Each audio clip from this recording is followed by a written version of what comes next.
So my family and I immigrated from Mexico when I was 18 months old. I am now 23, so I have lived in North Carolina with my parents for over 21 years. We moved a lot when I was young because my parents were migrant workers. So actually when I was growing up, I remember my mom would work in a chicken house. And they were breeder houses, so you didn't pick eggs. But I remember growing up with the chicks when they were little and just caring for them and nurturing them and playing with them and trying to be as gentle as I possibly could when I was 5 or 6 years old. So that had a big impact on how I was raised and my experience in the South.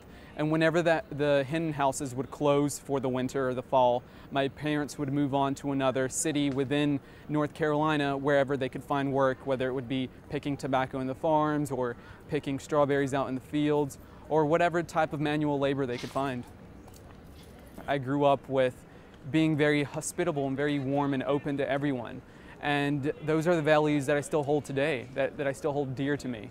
I think that the South has had such a great experience from what has happened in the past with civil rights that we must learn from those mistakes and now become an inclusive and warm environment that I know that we can be.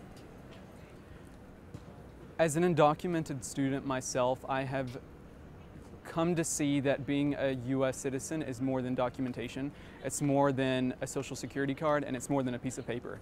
I think to me, being a U.S. citizen means being of good moral conduct, being someone who is willing to help others, being that person who is giving that helping hand to your community, and standing up for others when their voices are not being heard.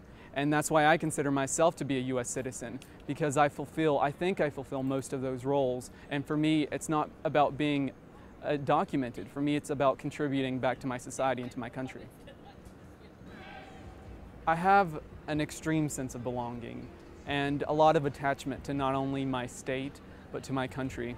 I was brought to Yadkin County when I was 18 months old. I have no other memories of no other places, of no other countries. I grew up with good Southern values. I grew up fantasizing about visiting Lady Liberty and fantasizing about everything that she meant, about the beacon of light that she was to the poor and to the weak. Those values spoke to me because Lady Liberty was speaking about my family specifically. So I grew up enchanted by the story of America. I really did. And this is my home, this is my country.